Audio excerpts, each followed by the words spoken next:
Broadcasting from the business capital of the world, this is the Podcast Business News Network. And welcome back, everybody. I want you to picture this for a moment. Your car is going down the road, and one of the wheels, one of the tires is off a little bit. The car's wobbling. Now another one. You have an issue with it. Now your car is really wobbling across the road. It's tough to get to your destination. Life is just harder driving that vehicle. Your tires, your wheels could be out of balance. You go to the shop, you get them balanced.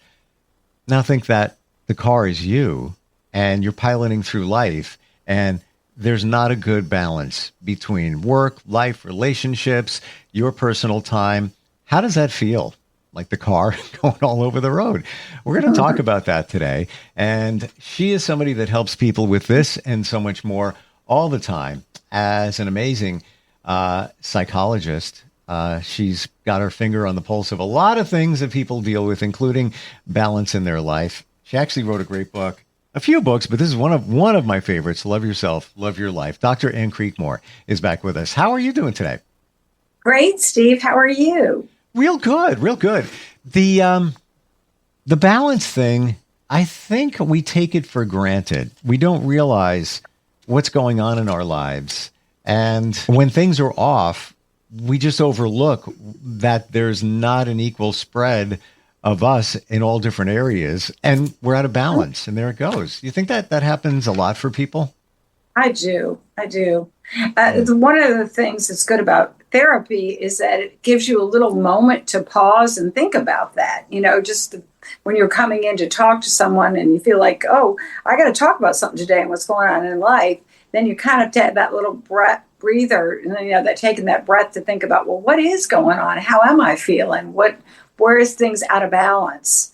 And, how can I, be accountable for myself to get myself back in balance?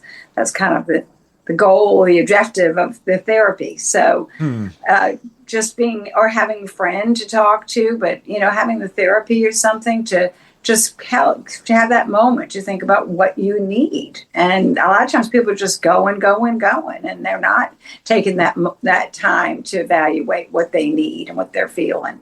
There was a news story that came out this week. And you know what? If you give me a moment, I want to read it to you because I'm actually very surprised that they presented it this way. Just one moment. I'm going to find it. I know it's right here. Take your time. But it illustrates a lot of what we're talking about and how things can get off balance. So, new trend of companies posting job listings that specifically say they do not offer any work-life balance. They only have a ton of work that needs to be done. So basically they're saying, we got a lot of work. You want the job? Come on in. We'll interview. If you're looking for a balance between your home life and the work, that's not happening here. How could that ever? Your work on in.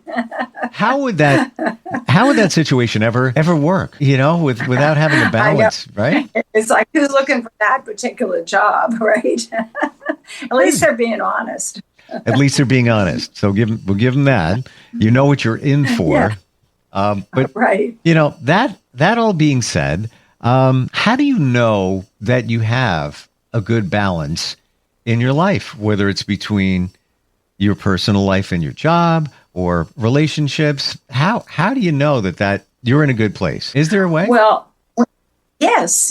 And in fact, this is one of the things I work with people and from my book, it's kind of a workbook too. Chapter 8 is the whole fulfilled person.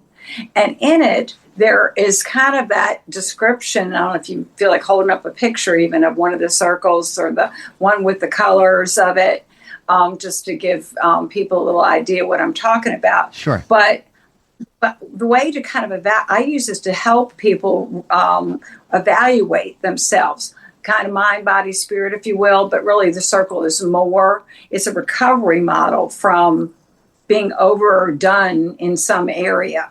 and then you're feeling unfulfilled, like you're mentally preoccupied with some addiction or codependency or preoccupation with work or money or or drugs or alcohol or whatever is getting in your way, and all your time and energy is going to that. It helps you look at it, gives you a picture, and you evaluate yourself in each area. You look at, like, physically, am I feeling healthy, feeling good? Am I expressing my physical prowess, my skills, sports or whatever, getting proper sleep? Then you look at socially. Am I feeling socially fulfilled? Do I have some good friends or groups, where I feel I belong and I'm able to enjoy some recreational time and company and expression? And then there's mental, where am I able to be intellectually stimulated? Do I have time to think about things or grow and learn? Or am I utilizing my talents? Am I musical, artistic, dance, just, or whatever your talents, math, might be? Am I having time during the week to express myself, my talents, and my intelligence? Then there's also the spiritual. Am I get my mindfulness? Am I able to get to my inner sense of peace and love and feeling good and my connection to God, if you will? If you have a religion or spirituality, so I have some faith, some hope, some sense of purpose in my life. There's something beyond just every day, stuff that I'm taking care of. Do I feel that sense of purpose and peace in my life? And then there's the emotional. Are you able to get to a sense of calm and well-being and feel like you can express your feelings, take your feelings to a healthier place and follow them to get your needs met, talk to people close to you, open up, get support? That's kind of the feeling slice of your whole fulfilled person circle, if you will. Then, of course, there's will, which is kind of your responsibilities in life, your willpower to do what needs to be done, to take care of what you need to do, those tasks might be, so that you're not either addicted and your energy, you don't have control, you're doing addictions or escapes or distractions, or the opposite could be you're shutting on yourself, like you're just doing things out of obligation.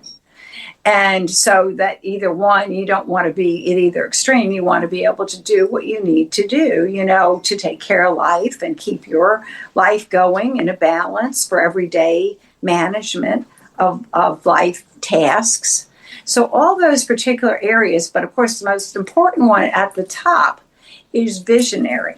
That is the ability to connect to source, to connect to your positive mindedness, to your spirituality, if that's what it is, and so that you can put out the positive intentions to create, good in all those areas, to be fulfilled in all those areas, and just to wake up with the intention of a positive mind where you're putting out your thoughts that are going to lead to good outcomes, because what you say to yourself is not so much what happens to a person, it's what you're saying to yourself and makes you feel a certain way, and the way you feel is going to determine how you behave, and how you behave, of course, is going to lead to an outcome, right? So all those together are areas that I usually would have someone look at that chapter, look at their circles, the fulfilled person feeling good in those areas versus the unfulfilled and not given attention to those areas. Here it is in this chapter, the whole fulfilled person. On the left and on the right, it just shows that everything is going into some preoccupation, and there's little teeny pieces of time and energy given to your mental, physical, emotional, social, spiritual, will, needs. And so you kind of have to get back and parent yourself, say, no, you have a right to have your feelings and needs, your needs met, to care for yourself and become more the whole fulfilled person. And be that beautiful rainbow you are. If you look in the front of the book, in fact, well, actually, if you turn the page of the book, you'll see there's an empty circle right behind that. I saw that. Yeah. And that is your circle for your joys and your needs. And you put in each of those areas what describes you, as a fulfilled person. What do you need to do to feel physically healthy? What do you need to do to have some social belonging? What do you need to do to feel the faith and purpose of your life, or mindfulness, inner peace in your spiritual, space, if you will? So, and then that's what I have people do, kind of take that in and go, because all the things, the negative feelings, anxieties, and depressions, if you actually take time each day in a well-rounded way over the course of the week to fulfill yourself in those areas, when challenges come up, you can, they're okay. You can handle them. You don't spend your time worrying about them and investing, worrying doesn't get you anywhere. It's like a rocking chair, right? You're moving, but you're not getting anywhere. And, but if you would take the time to think about these areas and what would make you feel fulfilled, and then put them in a schedule for your week, like, as if you're making an appointment with yourself, like you make an appointment, for work, or your job time, or getting to a doctor's appointment, but actually put yourself in your daily life, like an hour or two every day, where you take some time and think about, well, what do I need to do? For example, for fitness, it turns out that if you do like 3 45-minute aerobic sessions, that increases your serotonin, your positive mood neurotransmitter. And as well as it increases your endorphins, your natural painkiller, so your body feels better. If you're outside, you may be getting vitamin D, more for your positive mood. You're reducing your lactic acid in your muscles so that you're not tense.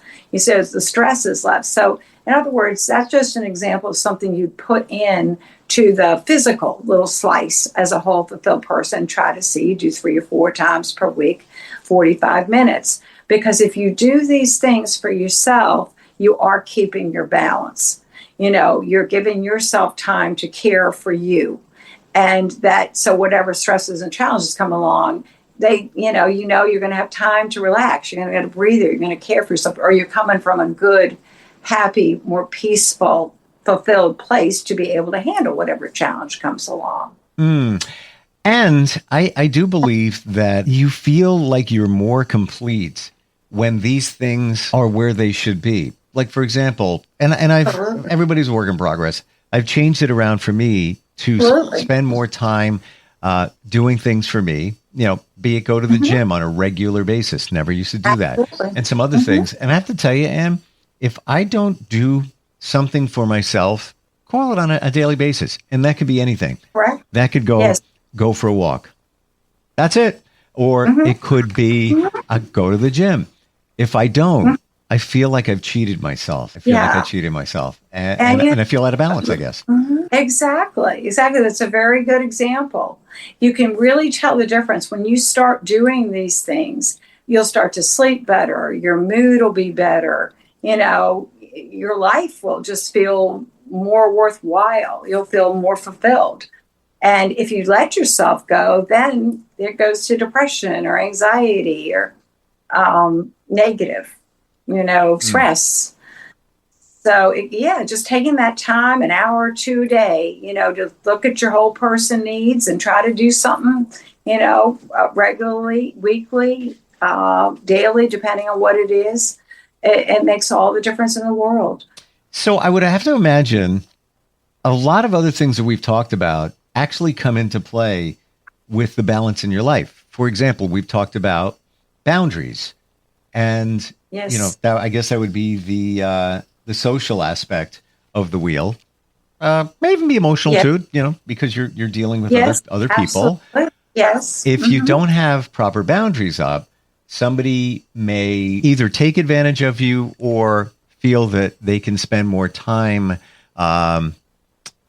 grabbing your energy, where you want to take that and put it someplace else, but you feel like you can't because you're trying to help somebody else, but it's taking away from the balance in your life, if that makes sense. Exactly. Absolutely. And that's why I recommend kind of thinking about and filling your own circle out to figure out what would make you happy in these areas, what you need to do to feel fulfilled and good in those areas, and then actually putting it on a little planner, like actually putting it in your appointment book.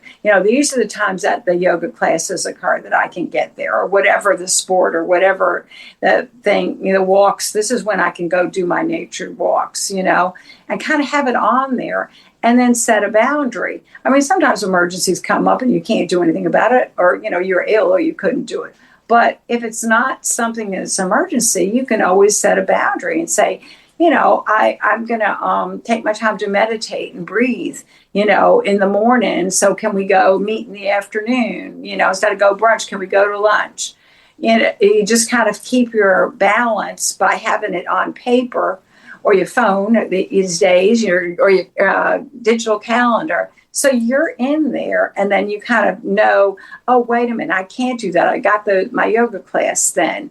And so when you're talking to somebody, you pick a different time to go and do something with them or help them. I actually was talking to someone who was very codependent to his family and his wife, and really just didn't do things for himself, was always knee-jerk reacting to helping somebody in the family. And once I suggested one thing that I've seen sometimes can help is like, just even put in like in your calendar, like home joy, we call it here, home joy, which means just like all the stuff you got to do in your house, that rolls around, that, and have a little segment in your daily planner. Well, this is Thursday. So all that, the drawer that, I tell him the drawer that his wife wants him to put in, and then the other thing that his daughter has to rush over and do, they're all on Thursday morning to afternoon, and so people know, they're going to get done, but it doesn't get done immediately as soon as, someone mentions it and you give up, taking care of you. And so, but actually you can put that in a home joy section. And it's like, wow. You're cranking then to help out and do those things. Now, there's a section in this chapter about the whole fulfilled person called the weaning process. Mm-hmm. And can we talk about that? Absolutely. Sure. I mean, basically it says we all desire happiness and strive for it, even though we may not understand how to achieve it. I'd be even using the word weaning, like releasing and letting go. Tell me about that process. Well, this model originally came from, it originally came from Aristotle, but we go way back to the ancient. But it's recently used a lot for weaning from substances, like it's a recovery model, where you're weaning from smoking, or you're weaning from alcohol, or you're weaning from this. And instead of taking that drink or taking that smoke or whatever it is you're doing, that you substitute, you look at your bigger needs, not your escape or distraction or addictive kind of tendencies, but looking at your whole, what's underneath. You're feeling this need to kind of, chill or escape or do something, but what is it you really need underneath that? And wean over, let that go, like you said, the substance, and then move into, it's a recovery model currently, move into something that fulfills you. Like, what have you not done recently? You didn't get to the gym. Don't just sit there and just smoke or drink or whatever. Go to the gym. Or you didn't see a friend and you're feeling lonely. Call your friend or see if you can get together. And in other words, you're weaning from the mental preoccupation with something that's not particularly healthy. It's just taking your time up and moving into actually thinking about your underlying real needs and picking something from those to do at that moment. So with that, let's talk about the people pleasers. Yes. So many of us go above and beyond to make sure that everybody else is happy. We just want to please. There's a number of different reasons why we do that, but yes, it's taking away from your balance, isn't it? Absolutely. Absolutely. And you can always say to somebody, we'll see, or let me think about it. It's just something that buys you time to just regroup and say, this person's asking this, and then let me think about myself for a moment. Oh, yeah, I've got this, yoga class. I keep picking on that one, but, and I don't do yoga, but so myself, although it's wonderful, I've done yoga. I want to do yoga. I haven't gotten there yet, but more and more I hear, that it's just fantastic. And I know we digress for a second here, but there's so many principles in yoga. Exactly. It's mind, body, spirit. You're getting your fitness and your emotional peace, that moment. And, the whole, connectedness thing of inner peace. So it's been found to really be very good for one's mental health too, as well as for the physical. I think a lot of us look at yoga from the physical aspect, and then we say, wait, I can't, I can't do a pose but it's really not just about that. It's about using that exercise to take your mind away from the clutter so that you can focus on yourself, i.e. maybe meditate, whatever it might be. Exactly. The people-pleasing part of us, which can get in the way of our balance. What are some of the reasons we do that? Why do we have to feel that there's validation from somebody else as we try to take care of things and help them out? Is it just the feeling of that we're not good enough and we want that approval from somebody else, or we just, we never want to feel that they're not going to be there for us, and that we overextend ourselves? What do you think's going on there psychologically? Yes.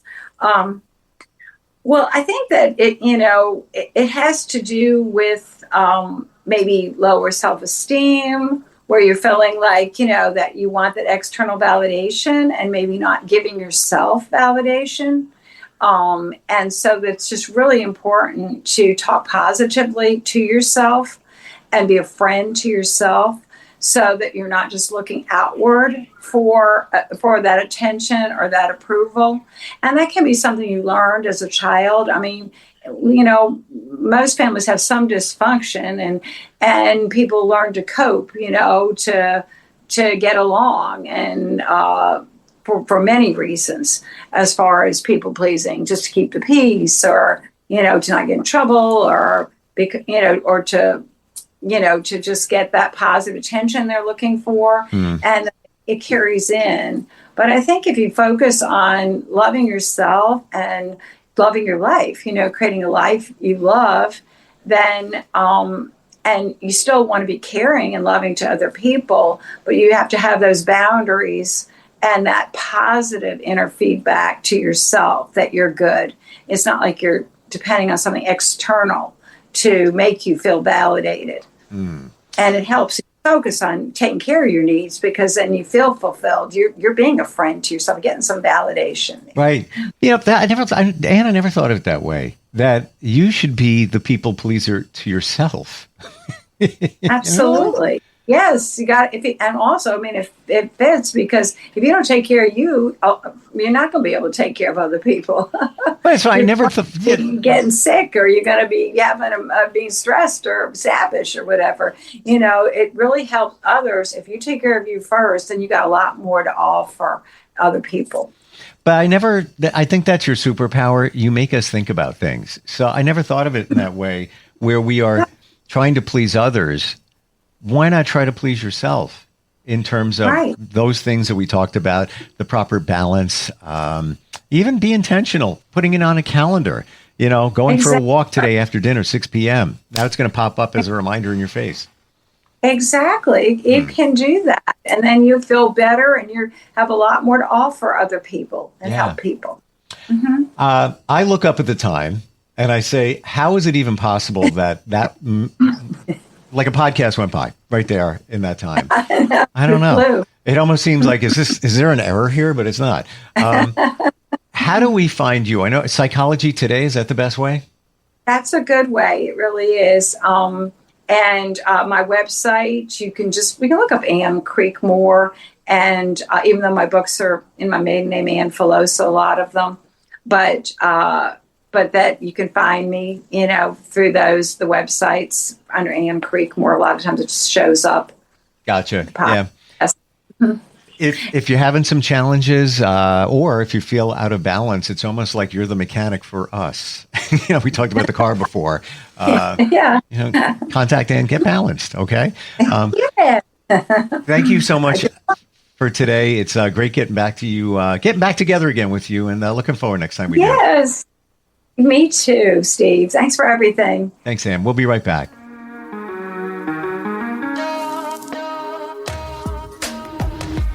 Broadcasting from the business capital of the world, this is the Podcast Business News Network.